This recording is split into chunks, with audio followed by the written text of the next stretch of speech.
नमस्कार मित्रांनो, सर्वप्रथम तुम्हाला दिवाळीच्या हार्दिक शुभेच्छा.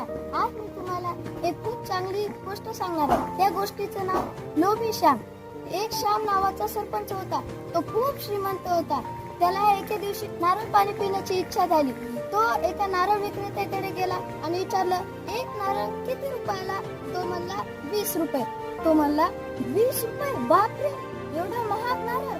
मी तर फक्त 15 रुपये द्यायला परवडणार. मग नारळ विक्रेता म्हणाला, तुम्ही असं करा, बाजूच्या एका नारळ विक्रेत्याला विचारा, तुम्हाला 15 रुपयाला एक नारळ मिळेल. तो पुन्हा दुसऱ्या नारळ विक्रेत्याकडे गेला. तो म्हणाला, एक नारळ किती रुपयाला? नारळ विक्रेता म्हणला 15 रुपये. तो म्हणला 15 रुपये? बापरे, इतके जास्त? नाही नाही, मुळीच नाही, मी तर फक्त तुम्हाला 10 रुपये देईन. तो म्हणला, तुम्ही असं करा, बाजूच्या एका नारळ विक्रेत्याला विचारा, तो तुम्हाला 10 रुपयाला दे. बाजूच्या नारळ विक्रेत्याकडे तो गेला. तो त्याने नारळ विक्रेत्याला तिसऱ्यांदा विचारले, एक नारळ किती रुपयाला? तो म्हणला 10 रुपये. तो म्हणला, बापरे, 10 रुपये? इतके महाग नाही, मी फक्त 5 रुपये देईन.